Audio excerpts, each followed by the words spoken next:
taking the message from Karthikeyan said yesterday, gratitude.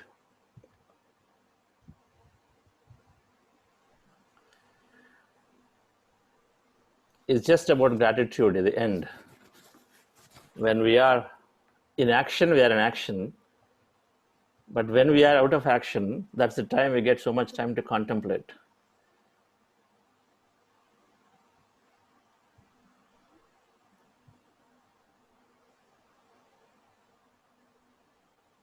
So I wanted to show a small video on gratitude, something that I believe we have seen it. We see this in our 3-day manifestation programs. But just so that there are many ways that we can express our gratitude, not only the way that I'm talking about, right? But it's good. It's good to connect up and understand. Why is this not there? Understand the power, not power of gratitude, really the many ways that we can express this gratitude.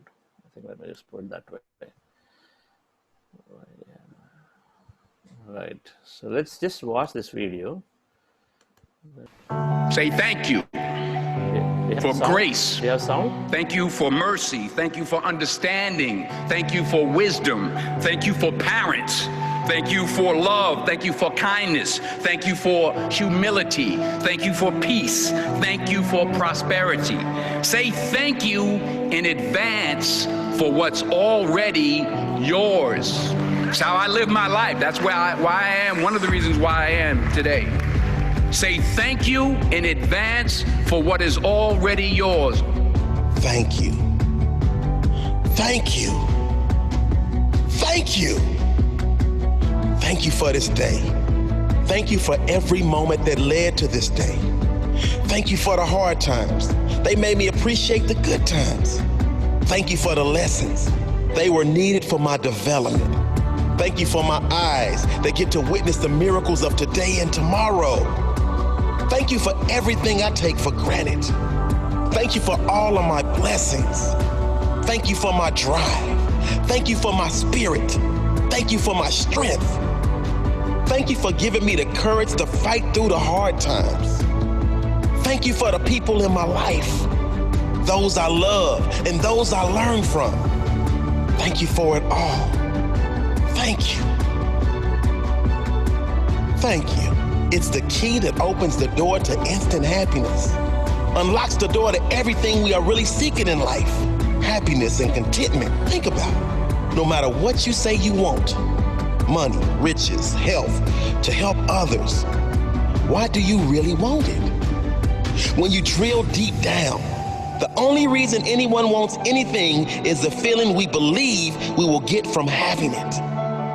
That all boils down to happiness and contentment.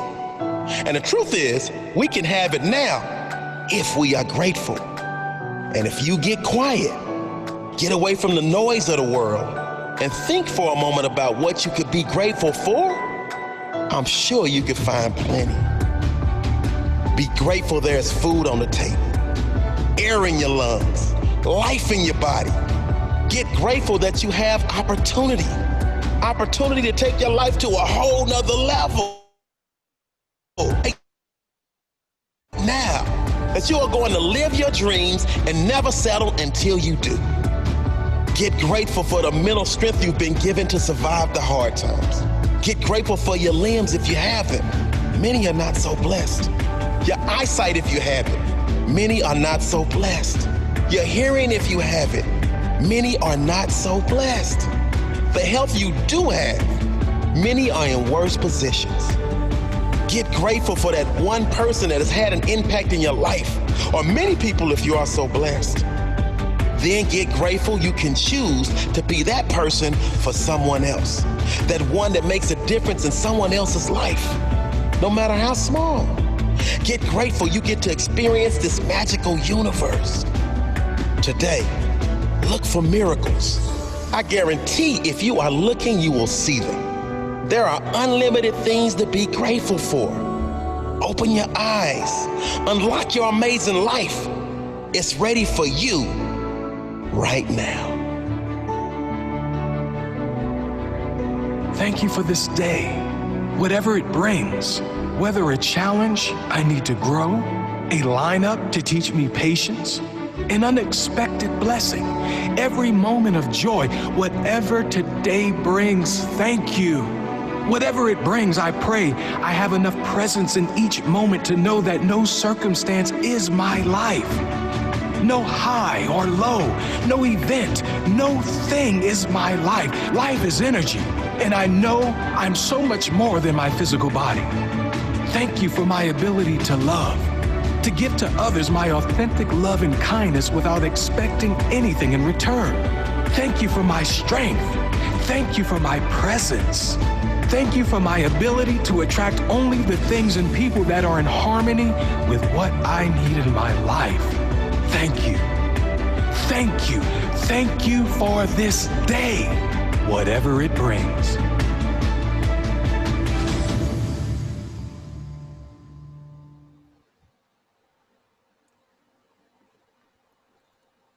So when we get quieter, like these days, meditation sessions are a great time.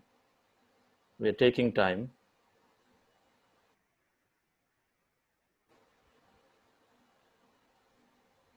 to find everything that's possibly out there that made a meaning and difference to our life.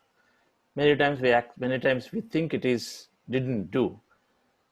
But as we meditate more and more, dear friends, we're always connecting back every event, incident of our life.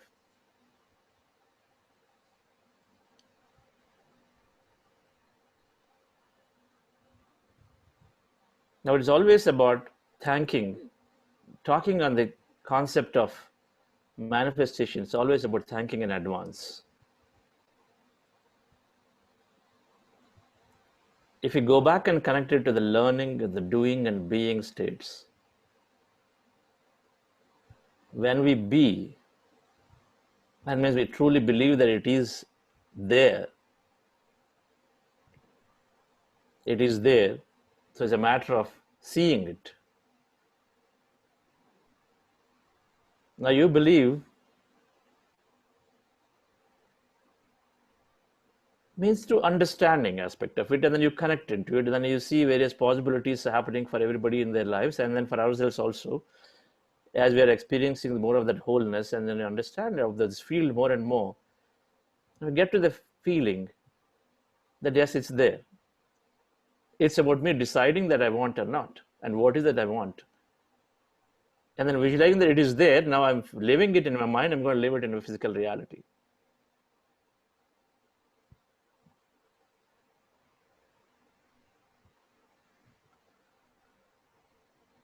So we will do manifestation again, just to connecting to that immunity. These days, we build up more immunity. We live worry-free. We want to create. It's a great opportunity we have an opportunity to worry or create. So we'll move into creation. When we do this process of creation, because we're living intense feelings, then that will carry on for the day. I'm sure some of you would have noticed it, observed it. Same thing happens when we read a book. It's so much of intense, good vibes, good piece of information, energy, that our thought process, we carry ourselves into an elevated positive states for next 2, 3, 4 days after the book is finished. So one of the ways, great ways of keeping ourselves elevated is by constantly the reading or listening to audiobooks. We know that. We get inspired and then we carry those thoughts for some time. Before they die down, we now look at something else. And this is like that too. Our manifestation is like that, where we are creating, we're feeling intensely that yes, it's real, it's happening for me. So we got to go into the be state and then feel it. The more we're getting into the be state, the more we feel it, without doubt. Then the more, of course, we're increasing our immunity because we're in elevated emotion, but we're manifesting.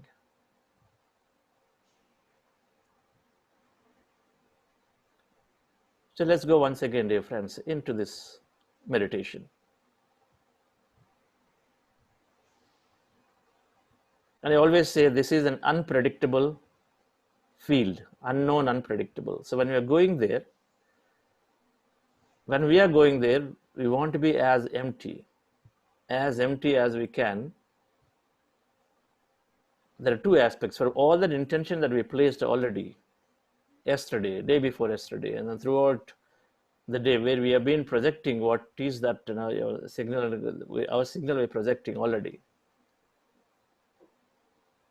So that we receive when we are one with an energy field, so you become one. So there we allow it to happen. So we make it, let it be unpredictable. Don't predict now going into the field. Don't now make your movie there again.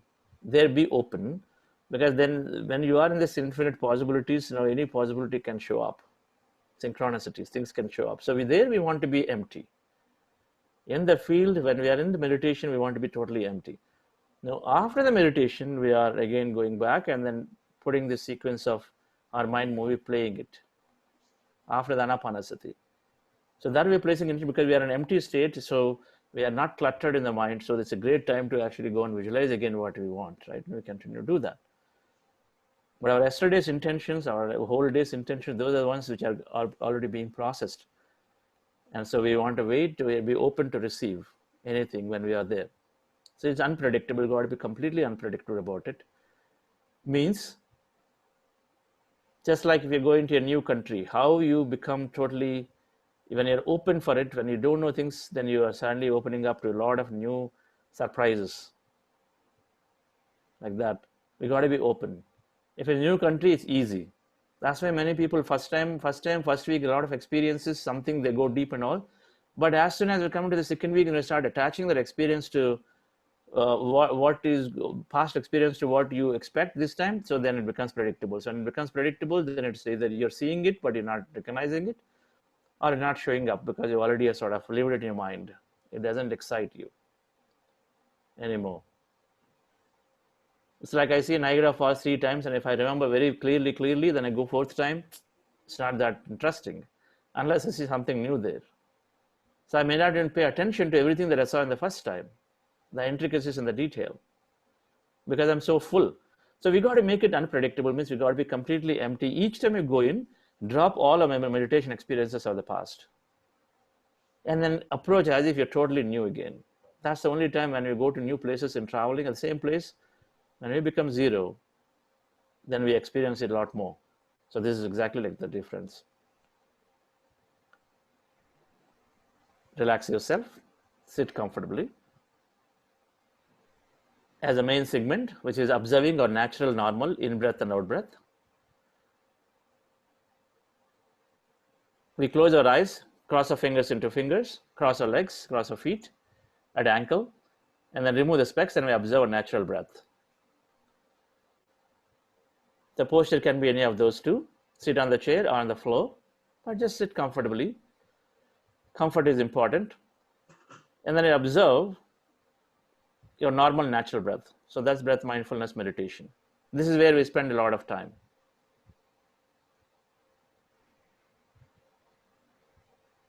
And before we go into this process of meditation, so we will go into heart elevation process. The heart elevation process, again, it doesn't have to be sitting on the floor. You can continue to sit on the chair. You keep your hands on the chest area. And then observation is going to be not only on the breath, but also on the heart. And it takes 2, 3, 4 slow, long breaths. For 2 to 3 minutes, we take slow, long breaths. Let's follow my guidance. Slow, long breaths, and feel our heart. Then feel any one of the elevated emotions from our life: love, gratitude, joy, compassion, kindness, any of those emotions. We recollect past events or incidents if required to feel that emotion in our life.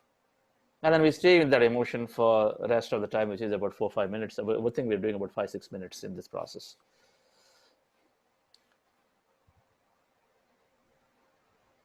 All right, so sit comfortably. So first we do this heart elevation. Then I say, let's go into breath mindfulness meditation. That time you switch the posture, go back into this one where it's fingers into fingers. And in both both meditations, you keep your legs crossed and then keep your eyes closed, specs removed, right? And we're observing the breath throughout. But in the first case, we're also, our heart elevation, also observing our heart too. Oh, that's 5 minutes. All right. Relax yourself.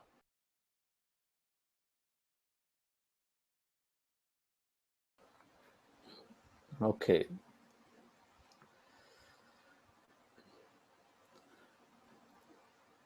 Hope you enjoy the meditation and lifted yourself up and many people around with that heightened emotion, with that new creation.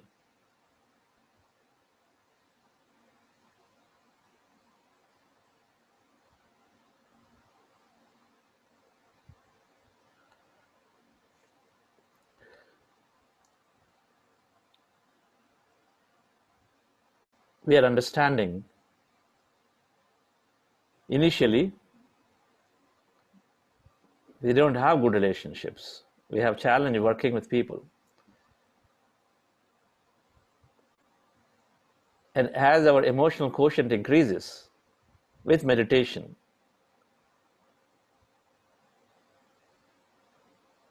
as our emotional intelligence increases with meditation, then we enhance our relationships. We respect, we recognize that the happiness is with people, is spending time with people. We recognize that our success relies on being able to work with people.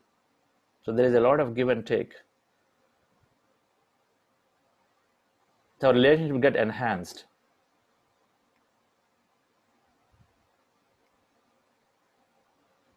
Very readily.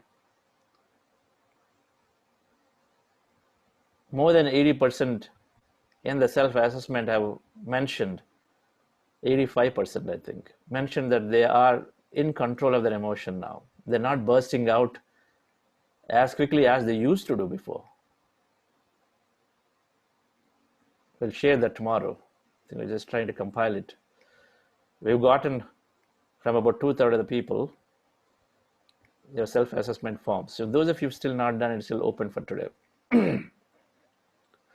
But it'll help to see how a group is moving and to see yourself how are you moving in this 3 weeks or 3.5 weeks of journey now. So from not so great relationships to a very good relationships, enhancing relationships. And from there we move into friendship. There is still an expectation relationship. In a friendship, there is no expectation. You allow a person to be as they are exactly, and still you accept the person as is.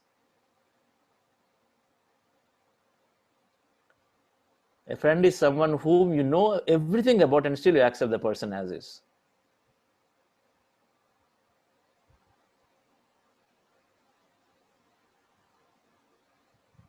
But it requires us to understand, and that is the fundamental, if I say that is where we are going, through this whole process of meditation, as we are understanding ourselves and exploring ourselves, we are going to recognize slowly, as we experience in meditation, as well as when we are expanding our knowledge and consciousness, to say that we are absolutely equal to everybody, and everyone is right in their own way. Everyone is right in their own way, in their own level of evolution.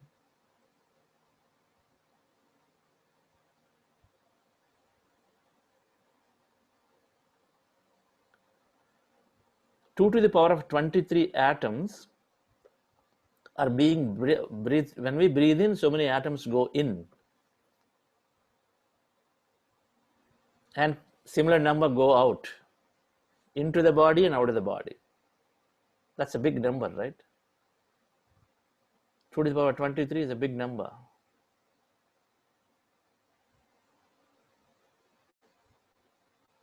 Big means it's difficult to express.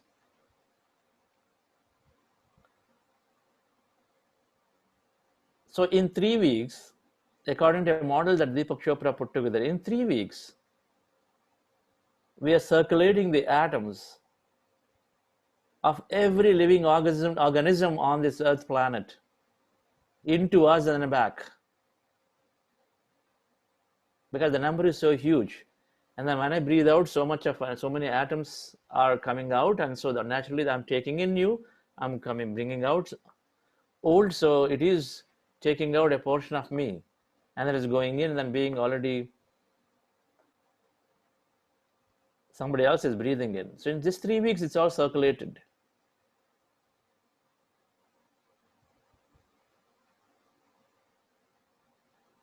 Our body has 600 billion different living organisms. It's called a living bacteria. I'm sure medical doctors would agree.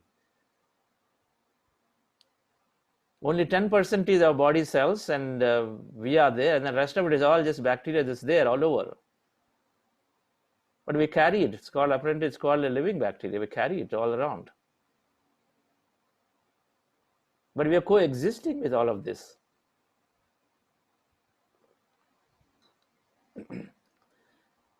So we are just going by this 2 to the power 23 atoms, and we're circulating constantly. What I'm breathing in and breathing out is from somebody else and something that is around me. It just shows that we are very, very connected intricately. So to become enhanced relationships, to move into a friendship where we drop that expectation. So we understand this in the form of spiritual quotient. A spiritual quotient, let me see if I can get this slide up.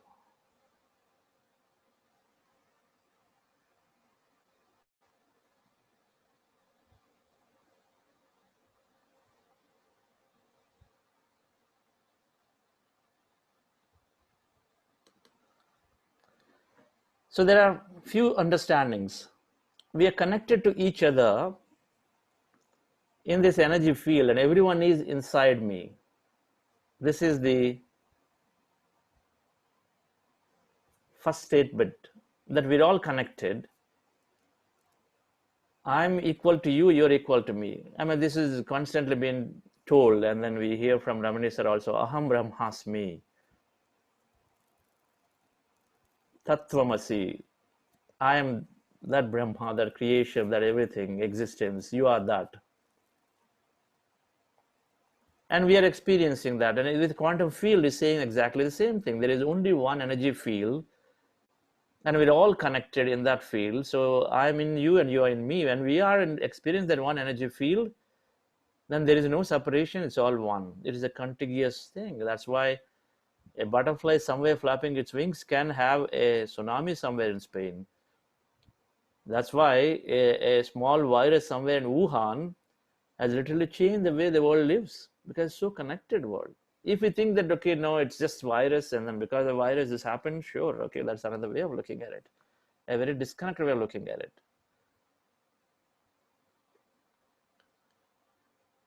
So this moves, when we understand this statement, when we, and meditation, again, everything is, where meditation is helping us understand this, because this statement, when we meditate more and more, when we have those deep oneness experience, or deep those experience where you feel that you are part of this, you are this world, or that bliss experience, some of those, then you recognize that, okay, so there is, I'm like one with everyone. Some people said, I'm seeing myself as this big ocean.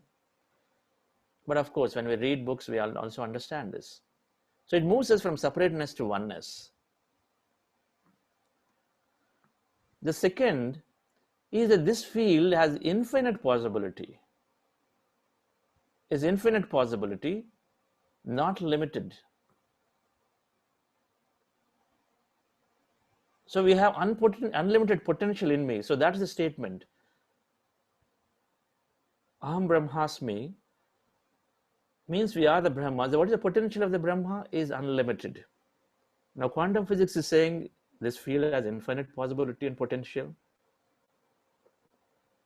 So unlimited capability to that grander intelligence, that whatever that you want to call it, whether it's God, whether it is a divine self, or whatever name that you want to give it. But if there's unlimited intelligence and unlimited power, then that potential is unlimited, infinite, and quantum physics says it's infinite possibilities. Everything is wave, everything is energy, everything is connected. There's no, it's all formless. And at the formless, there is infinite potential and possibility. Anything can come in. So physically, we are fixed, we are limited in thinking, Now, as we understand this, we understand that, oh, there is so much, this law of infinity, that enjoyment is infinite, creation is infinite, experience are infinite, it is not limited. So we move into that mind, in a fixed mind where we are neurologically rigid, but then we become neuroplastic. Our meditation is helping create more and more neurocircuits. So it is helping us increase the learning and ability. I think more than 80% said, I want to read more now. I feel like learning more now. Because that meditation is increasing the neural circuits to become neuroplastic. So from fixed mindset and say, okay, that's all I can do. This is all is possible. To now we go into a growth mode or creative mode, and then we say anything is possible. We are less fearful when a big project is given to us, because we are seeking a new experience. We understand that this is all about creating and experiencing newer and newer things.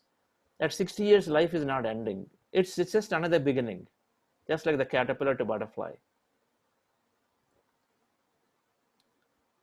And 40 years midlife, that midlife crisis, if our world is only made up of all the time around people around us, then that's all it is, and you never give importance to ourselves. That's why midlife crisis comes. Suddenly kids go into college, they stop bothering about the parents anymore. Neither are they giving respect. Respect meaning they want to be independent on their own. And then suddenly things open up and say, okay, where am I going? That's one of the prime reasons of midlife crisis. Same thing, career. We are we've tried. We are initially very active, enthusiastic, and as you get into 40s, you put in about 15, 16 years of experience, and we start feeling that, okay, I've been there, I've done that. So we start withdrawing because we're not trying. We become comfortable. We've got into the comfort zone. That's a fixed mindset. You ask somebody something and say, no, it's not possible in this company. Don't worry about it. Just do what they're asking you to do.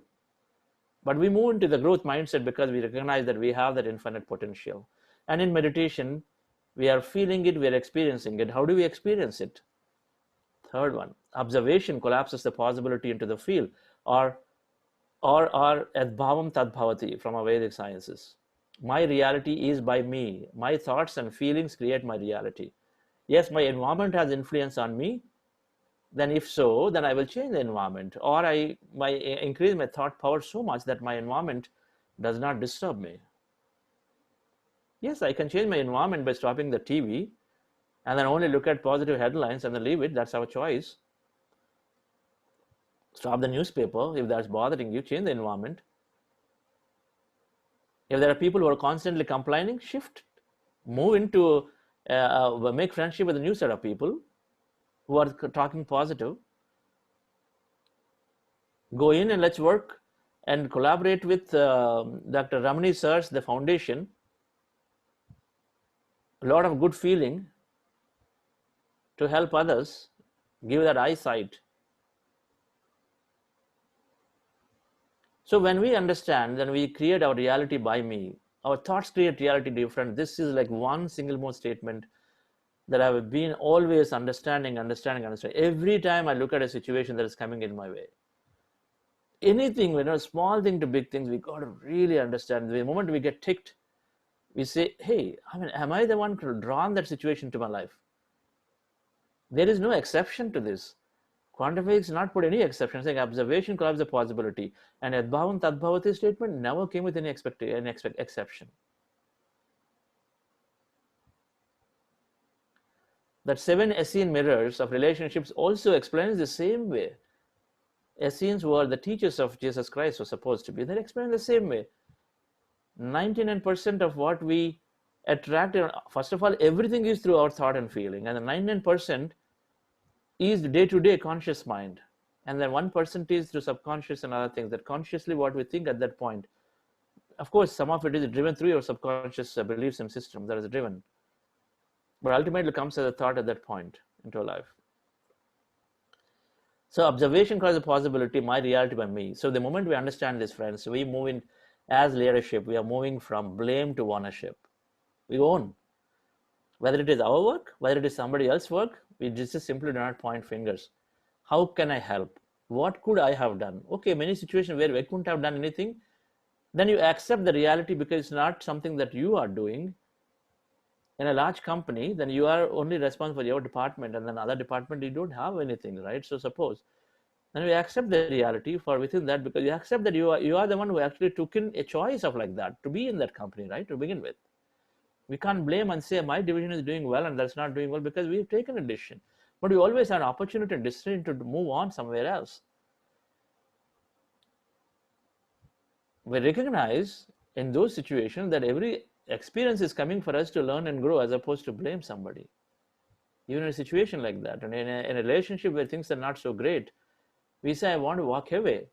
Make sure there is enough learning has happened for you before you want to walk away. Because it always works that way, because every event is being projected to us in our life circumstances for us to learn from every experience. Suppose some people have a problem with a manager. And I've learned this long ago, dear friends. When we have a challenge at any workplace or anywhere, usually what we think is we run away. We blame and then we go away, walk away from the situation. But when we walk away from a problematic manager, I bet you go into the new place and you are going to experience the same thing in a larger way. Until the time we learn and we accept to learn from that situation, the situation always presents itself. Because why? I'll tell you, because we keep seeking that. Once you finish learning, we stop thinking about it.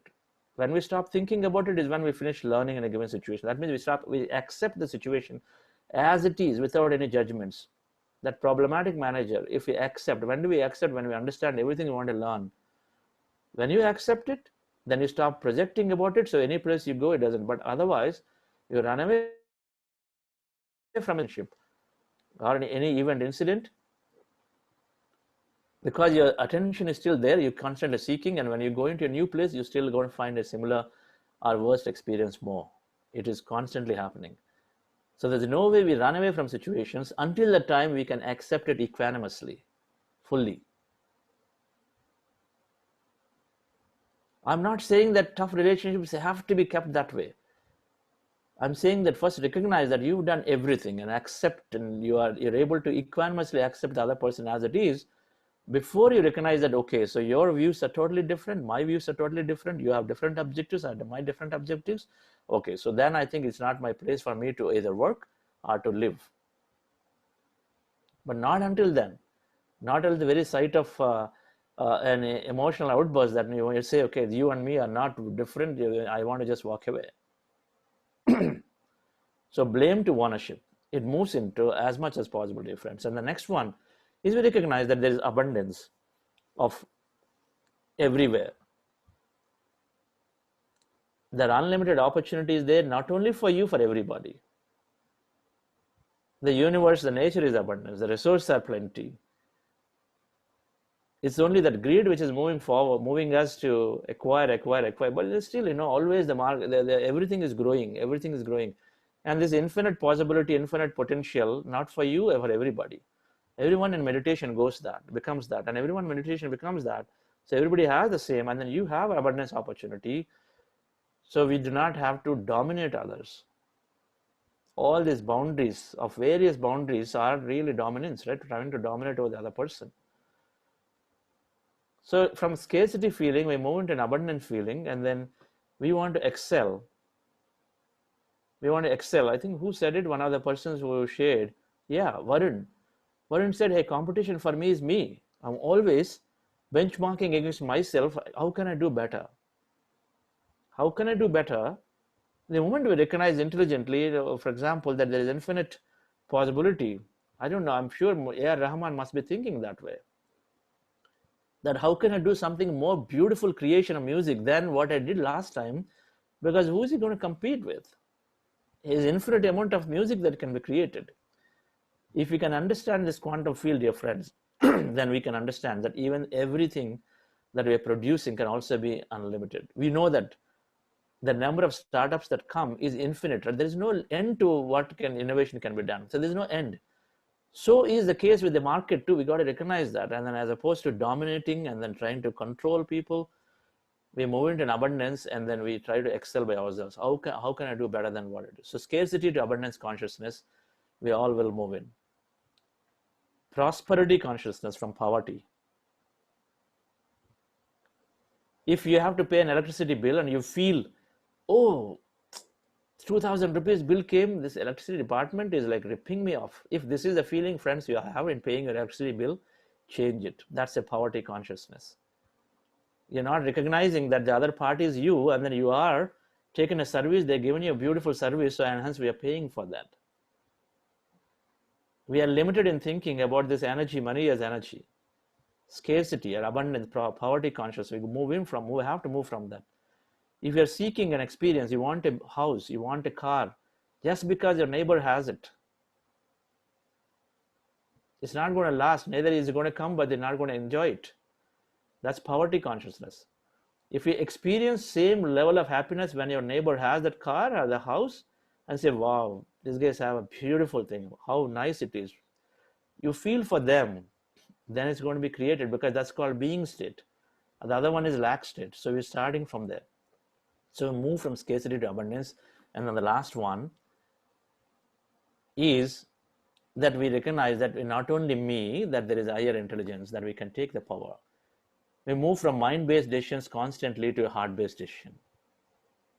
Mind to heart. We listen into our intuition a lot more. Meditation is fundamentally increasing this intelligence, intuition of our capability. Mind, very temporary, short term. You can tell the gratification is immediate, instantaneous, is short term. Mind is always looking at short term.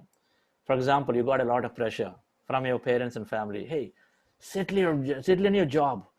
Go and then take that apartment. It's okay. You can pay, EMIs and rentals. Do it now.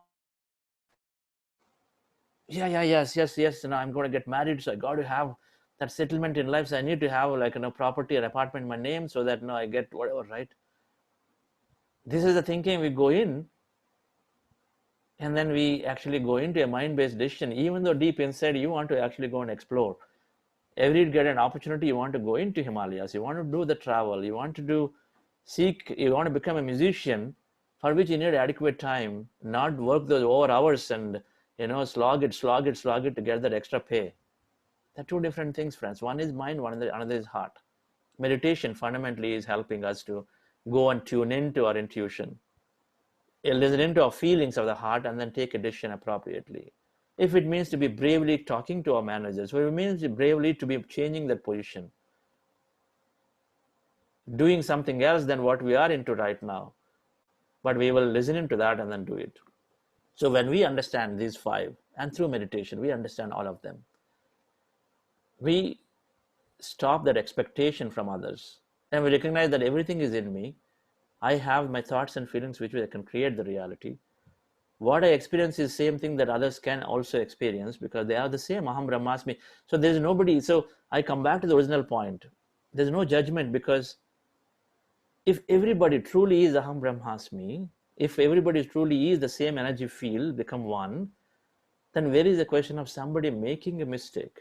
Isn't it merely a physical, material society understanding? Because we know what is right in one place is wrong in another place. We already know. For example, culture, the dressing style in one place is one way and another place is another way. What you take, it's one place it's called bad habit, another place it's called, hey, it is anything moderate is fine. So then they're all so relative, dear friends. So we have no place to judge somebody else, but instead recognize that there is a level of evolution happening. There are people who are purely living their life around body needs. There are people who are living, that's the dharma, artha, kama, moksha. The four levels are there. Kama, artha, dharma, moksha, four levels. So 25% of our life, there are people who are spending all the time in their body needs. So be it. It's fine. Good food, and then good sleep is all is required. For some, not only that, I want to enjoy life. Material possession, nicely decorate the jewelry, have that beautiful dress, go in for that movie, watch, enjoy. So they spend their life 50% here, 50% there. Is fine. So be it. And there are some who are spending that, not only then they recognize that I can serve, I can be with helping others. Dharma, always constantly looking at how can I help others, increase their intelligence. And then moksha, where some people who are also not only these three, but they're also living, exploring who am I, where am I coming from, where am I going. That's where we get to. We got to get to the state of understanding ourselves. Is it all to the life? Is there something beyond life? That's what we're exploring, dear friends. So we are in the various levels, all of us. So there's no point judging anybody. But of course, we have ground rules in society to live so that the collective living happens, for which we have some rules and guidance. We try to follow as much as possible. But then, everything is in that moment, but not really carry it and then continue to have the judgment on a given person. But meditation fundamentally is helping us to get there, to stop judging people and carrying the judgment. At any given moment, we make a decision, but then we immediately conclude, and then we move on. And the next moment, we are still again become to zero about a given person. Our neighbor, our office colleague, or anybody, we got to become zero constantly, because who knows, that person is not totally different, is evolved. Like we all can be, have a great bliss experience, and then totally suddenly change, rewire. So friends, spiritual quotient is where we are going. Spiritual intelligence is where, when we understand it, the worldview changes. That Buddha Siva foundation is to understand and then move all of us into a consciousness where we move from fixed mindset to growth mindset. We move into from mind-based decisions to heart-based decisions. Limited to unlimited. Separateness to oneness. This is how we want to move in. So a leader and all of us, when we move into that consciousness, then we've got to have nothing but a great peaceful and coexistence, right, on the society, in this world. We'll be so environmental consciousness. It becomes natural. Environmental consciousness becomes natural. We look at it and say, why do I need 10,000 square feet building if I can be living with something smaller, whatever that is, right? We'll slowly move in. It is okay what has been in the past, but now it's never too late, so we'll start looking at it. So with that, I stop. And a lot of this happens through meditation. Every statement of that we will experience in one way or the other through meditation, through manifestations, and by expanding our knowledge and consciousness. Dear friends, we'll have our Grand Master Patriji join us tomorrow, Saturday. So tomorrow we're going to have the session for 2 hours. Patriji is joining gate for that Q&A, and we'll have an interaction with him. So we'll do a meditation, we'll have an interaction with him to learn some of this more and more through this Grand Master who has taught me so many things. Just amazing wisdom, bundle of wisdom he is. Amazing bundle of wisdom, and exhibits everything that's said about this spiritual quotient so easily, naturally. So we'll have him. And before I ask Karthikeyan sir, the sir is there, and for his comments, and SVB sir, we do have weekend programs. So weekends are exciting. In August, there are a lot of programs are being done. And every weekend we have programs by Pyramid Valley as well as our various units across the world. So this weekend, Pyramid Valley has regular programs, and they'll publish the calendar, but also our US entity, PSSM US, is doing a beautiful program on conscious parenting. Lots of topics there. That's only a Saturday event, I believe, but the calendar will be sent. Beautiful set of speakers lined up to talk about conscious parenting. So there is an event that is there too, so that you can catch in. Yes.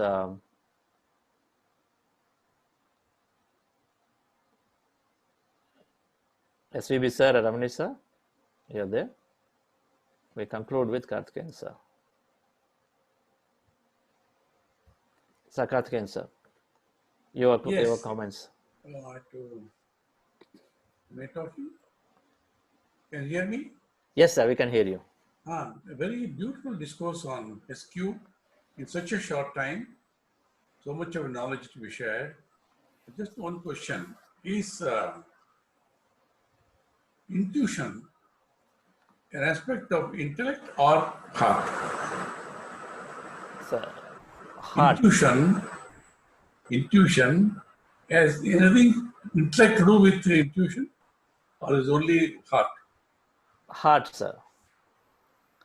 Intellect is giving us the ability to discern right and wrong. So we are taking decisions. Intellect is giving us the ability to discern right and wrong. So we're able to, in a given situation, quickly understand or apply a special knowledge.